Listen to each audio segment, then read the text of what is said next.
Joe Galliano. My DOC number is 471711. Okay, Mr. Galliano.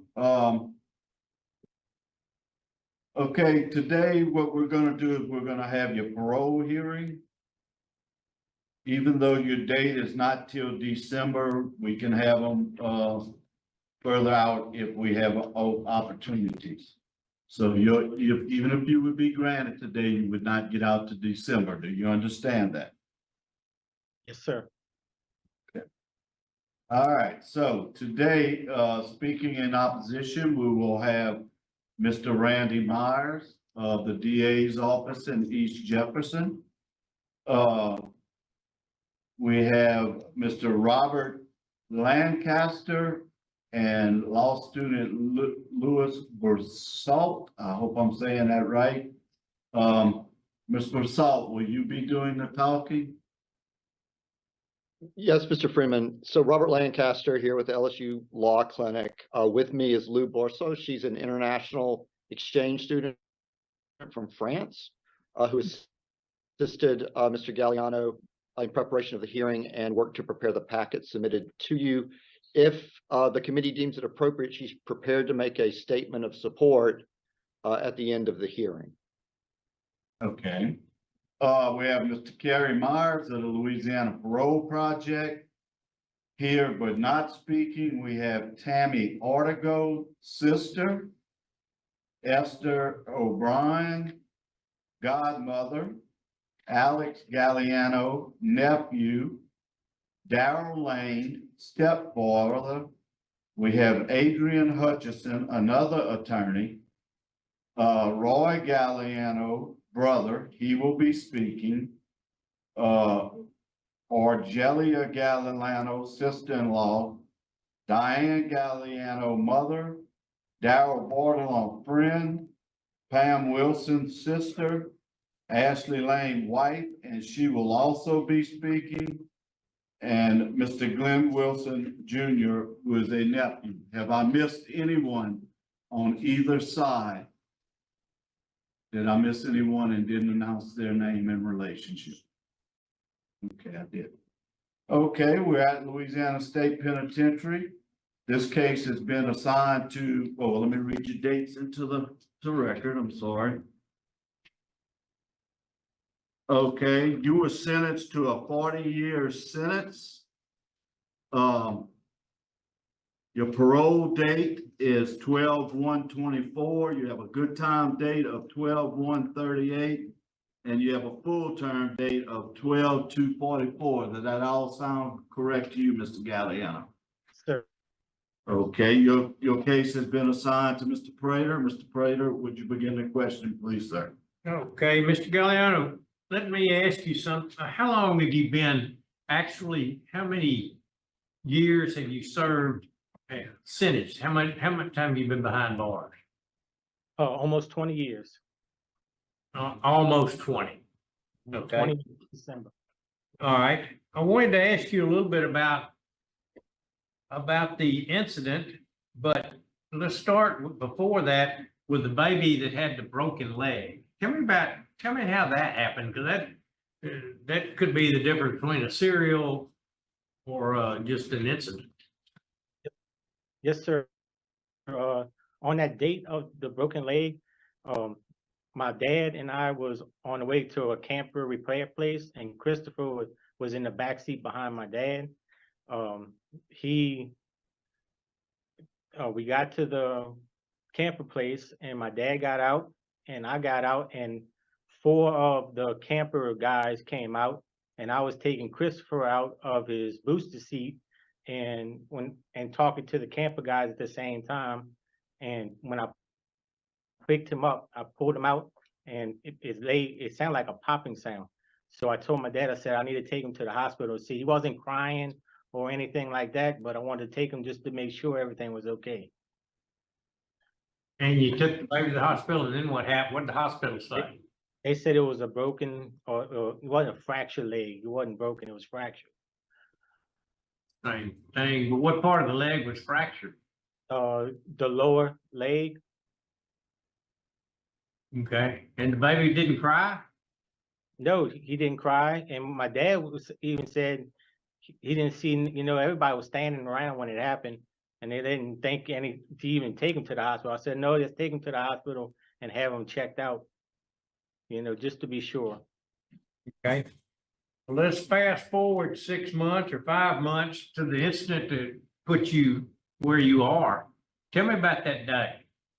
On the date and time of that incident, I was in the backyard with Christopher, and he was playing with one of our new puppies we just got, and I was cleaning up around the yard, and I noticed Christopher had urinated on himself, so I called Christopher's name to get his attention, and he wasn't paying me no attention. He was paying attention to the dog. So I walked over to Christopher and I knelt down in front of him and placed my hands under his arms to explain to him, the importance of letting me know when he's got to go to the bathroom, because we were potty training him at the time. And he still wasn't paying me attention. So that's when I had shook Christopher to try to get his attention away from the dog. And he still wasn't giving me no attention. So I took him inside, changed his clothes, and I noticed that he started going into what appeared to be a seizure, which was something I never seen Christopher do before. So I ran next door to my dad's house so he could call 911 while I did CPR on him until the EMT got there. Okay.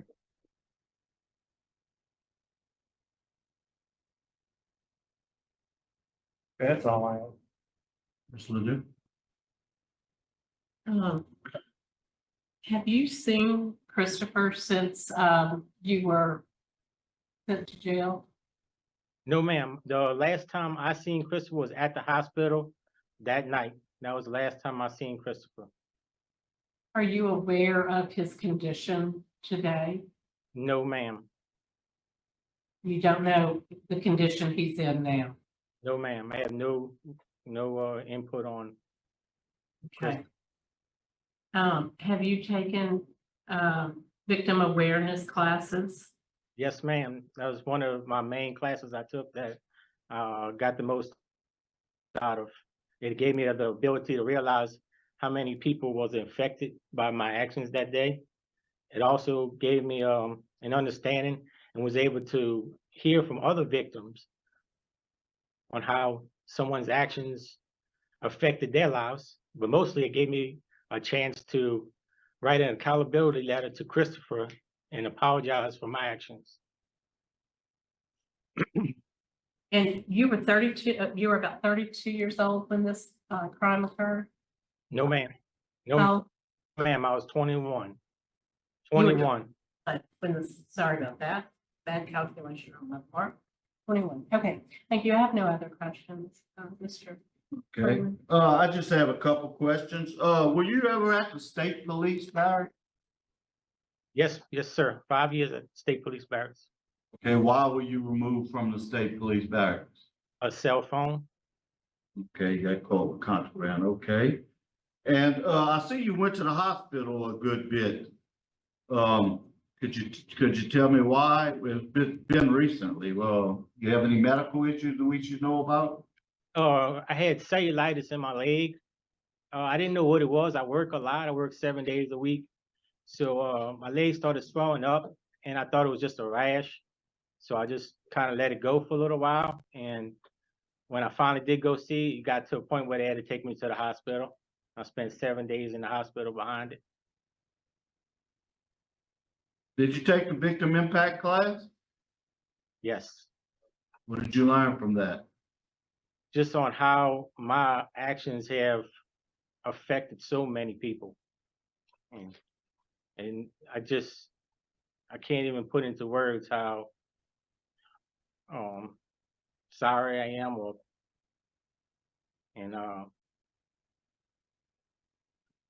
it's just a lot. Yeah. All right, I have no further questions, so we're gonna move on and first to speak on your behalf will be Roy Galliano, brother. Me? Yes, sir, it's Oh. me. Mr. Galliano, please identify yourself and Galliano Junior. I'm his older brother. Okay, and what would you like us to know about?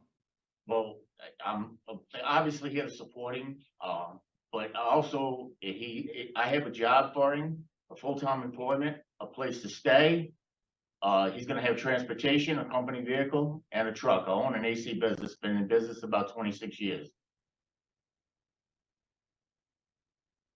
Okay, And we also, he's gonna, he'll be where we can, help him get back into to society and become a taxpaying citizen and, working his way back into, to the real world. okay, sounds good, thank you. Next, we'll have Ashley Lane, his wife. Hi, that's me. I am Ashley. I'm Joe's wife. I know that we are limited on time, so I'm gonna try and say it fast and wrap it up for you guys. Joe and I have been together for the past 8 years. Next month will be 5 years. Joe and I have been married, and I must say, over the years, I have seen his growth. He has become very humble, very loving and kind, patient and understanding. Joe has poured into my life spiritually, mentally, emotionally. Not only has he poured into my life, but also the lives of my children. I have a 20-year-old son who graduated at the age of 18, and he was a little conflicted on what it was that he wanted to do after graduation. So he had a conversation with Joe, and he helped him, choose which route he wanted to go. So he chose HVAC. He went through his schooling, and throughout his schooling, he reached out to Joe to ask a million questions and keep him updated on what was happening during school, even throughout his EPA study. So he passed his EPA. Joe was the first person he wanted to let know. Graduation was kind of bittersweet. He walked across the stage and received his certification, and he wished Joe was there to be a part of that. So now he is 20 years old. He owns his own business. He is EPA certified, registered in the state of Louisiana, and insured. And he gives a huge thanks to Joe for being there throughout his journey. He couldn't be here with us today, but he is joining us via Zoom. So he had a real huge impact on him, as well as my 22-year-old son, who was headed down a rough path, making poor decisions, hanging out with the wrong kids. And Joe said, let me talk to him. And I did. And Joe didn't talk at him. He didn't point out the things that he did wrong. He simply prayed for him, encouraged him, motivated him, and advised him, to choose better friends. And it worked. So he's now back in college. He's working, and I believe in my heart that it was because of that conversation. And he continues to just check in with them, make sure they're okay, make sure they're staying on the right path. And so my prayer today is that you guys would find it in your hearts to grant him parole so that he can continue to pour not only into my children's lives, but also into the lives of people in the community, on his job, at church. And he does have a phenomenal support system in myself, my children, the rest of his family and friends. We all love him, we support him, and we are here to make sure that he gets reacclimated in society and be able to know how to navigate the changes that occurred since him being incarcerated. So thank you guys for letting me speak this morning. Thank you for speaking. Okay, now we'll go to Mr. Kerry Myers of the Parole Project. Good morning, Kerry Myers with Louisiana Parole Project. We're here to support Mr. Galliano, should this board grant him today. Mr. Galliano will certainly benefit from the resources our program has to offer, particularly our residential reentry program. Beyond that, we'll continue to provide case management for Mr. Galliano should he need any support down the road. We were impressed by Mr. Galliano's record. He's got over 400 days of CTRP credits. He's a trustee. He works AC, HVAC. He's got employment waiting for him. He's got a very supportive family. We would just ask this board to consider all these things. Parole Project stands ready to assist Mr. Galliano in his transition, and we know that he has put himself in the best possible position for success and parole project will help him down that road. Okay, thank you, sir. Okay, all right, now we're going to hear from, Mr. Galliano. What do you have to say for yourself? What would you like us to know? Let me ask you one more question. I was looking at your disciplinary report. What was the contraband for in 2022? 22 was they found pills in my computer at work, which was in a open work area. It was deferred to a lie detector test, and I took a lie detector test and passed it. So it's supposed to be taken out of my record. So Mr. Freeman, we actually have a statement from Brandy Perry at Hunt that I can ask Reginald to fax over. But back in January of 2024, Mr. Perry reviewed the record and saw the conduct report was deferred and that report is no longer in his record. I can have this faxed over to you if you like. Okay, I trust you. Okay, and last question, Mr. Galliano, what was the other contraband for in 2020? 20 was a dirty urine. I filed an appeal on that as well. And as you could see from my record, my trustee status was not taken and none of my privileges was taken away. It was supposed to be taken out of my record. Okay. From what I was told. I just wanted to know what the contrabands were. Okay, Ms. Brosalt, would you like to speak now? So, Oh, yeah, I'm sorry, the offender. and Ms. Freeman, Galliano. do you have word about good? Mr. Freeman, Yes. I had you next. okay, all right, I'm getting Go ahead. questions across the room. No, that's fine. No, go ahead. Good, I probably should have went with you before I spoke. Yeah, what do you have to say, Warden? Okay. So I am limited on what I can tell you about Joe because he AU'd into us in 8 of 2022. He came to us as a Class A trustee, came to us for continuing of him doing his HVAC work. So he has worked as a Class A trustee here since 8 of 22. And, you know, he's got, since he's also taken his victim awareness. He's done his accountability letter. He's got thinking for a change. So in the short time that he's been here, he's been Class A trustee. He's done a good job for us as far as maintenance, but he's continued in his program. I'm good. Appreciate it, Warden. All right. Okay, now, Ms. Brosalt. Mr. Would Freeman, you like to say something, Mr. Lancaster? Mr. Galliano has a statement that he'd like to make for the committee. Okay. First, I would like to thank the board for hearing my case today. I would also like to apologize again to Christopher and his family for all the pain and suffering I've caused them. As you can see from my record from day one coming into prison, I've taken and done everything that the DOC system offers to better myself. I've also taken a step further and became a mentor and mentored other guys at work, at church, in classroom training. A lot of my mentees got paroled out and in the HVAC business. I just want to let y'all know that and reassure y'all, if I am granted my parole today, that I will not be coming back to prison. This is a one-time thing for me.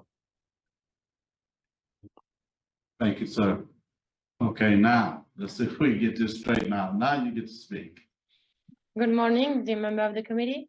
So I'm Lou Bourseau, an international student from France here at LSU.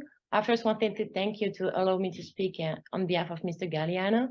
So even though I'm not certificate under Louisiana Rule 20, I have been assisting Mr. Galliano through the preparation of this hearing, and I also submitted a brief on behalf of his application.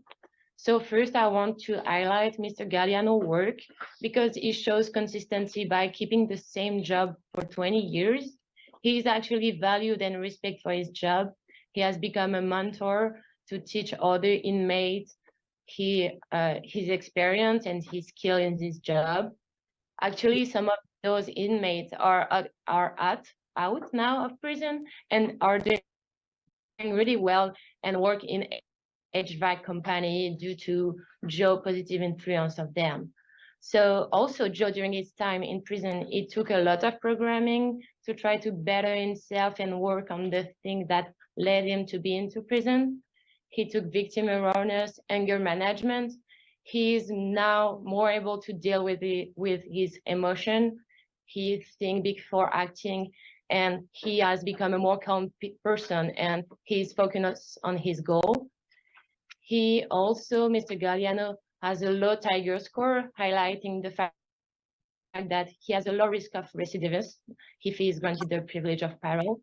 He only got 5 write-up in 20 years in prison and always make sure to comply with the rule of the prison. So he is actually a trustee for 15 years and gained the trust of the warden. Also, finally, Mr. Galliano have planned a really realistic re-entry plan. First, he's going to have the support of the Louisiana Parole Project that will ensure his transition into the outside world.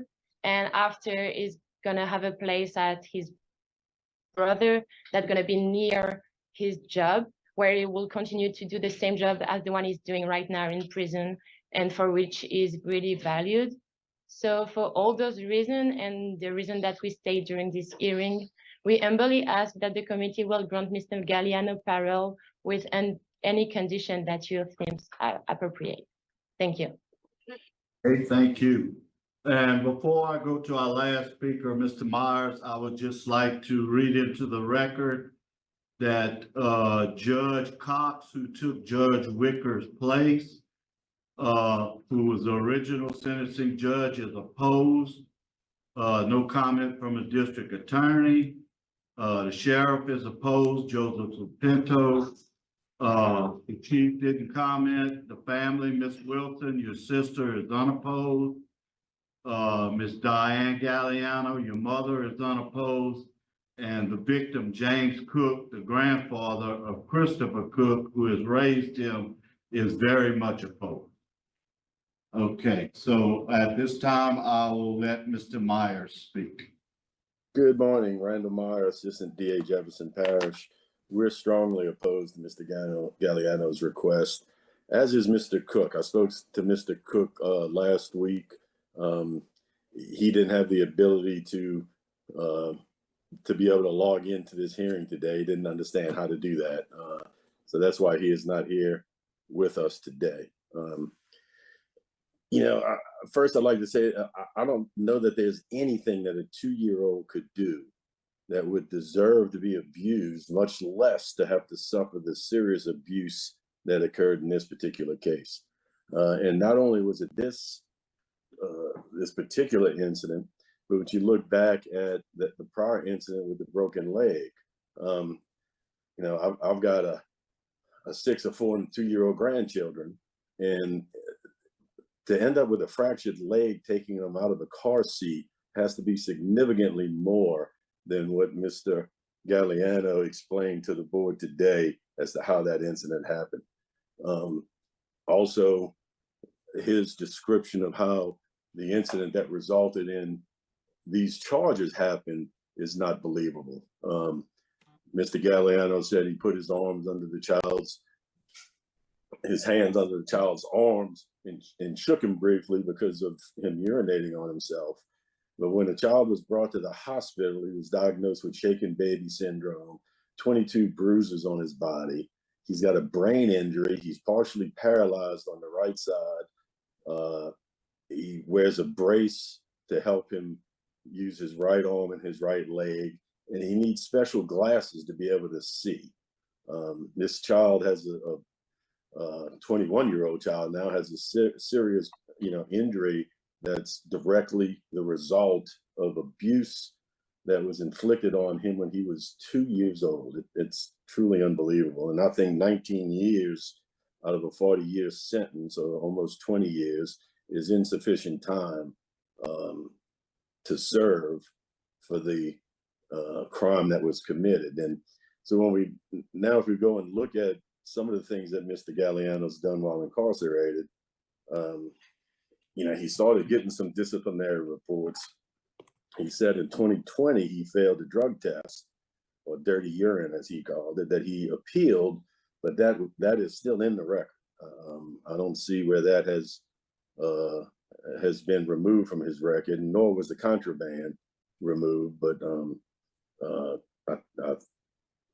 think that one is sounds like it potentially could have been removed. I think the programming that he has taken that relate to this offense is very limited, and I'm not exactly sure what additional programs they have to assist him there, but he's only taken an anger management and a nurturing parent course. Other than that, there's nothing that he has taken that deals with abusing children and how to prevent abusing children in the future. So for those reasons and the extremely strong victim opposition, we are opposed to his request. Thank you. Okay, I think that about wraps it up, or is the board ready to vote? Okay, Mr. Prater, you'll be first. Okay, Mr. Galliano, because of the seriousness of the crime, because there were 2 incidents, we're not talking about just one, we're talking about 2 incidents. And the fact that there was additional bruising that we didn't really talk about a whole lot. And the fact that you served just less than half of your time, I'm gonna vote to deny it at the time. I appreciate all the work that you're doing. I appreciate the reputation you've gotten at the correctional facilities that you've been in. But at this point, like I say, I'm gonna vote to deny. In addition to Mr. Prater's concerns noted, I would also point out severe victim opposition, law enforcement opposition, and I too grant, I too vote to deny. Okay, and looking at this case, I'm more nervous about the write-ups than anything right now. Both of them dealt with drugs. I think maybe you might need to revisit some more drug treatment and then reapply, but my vote is also to deny. Thank you. This close.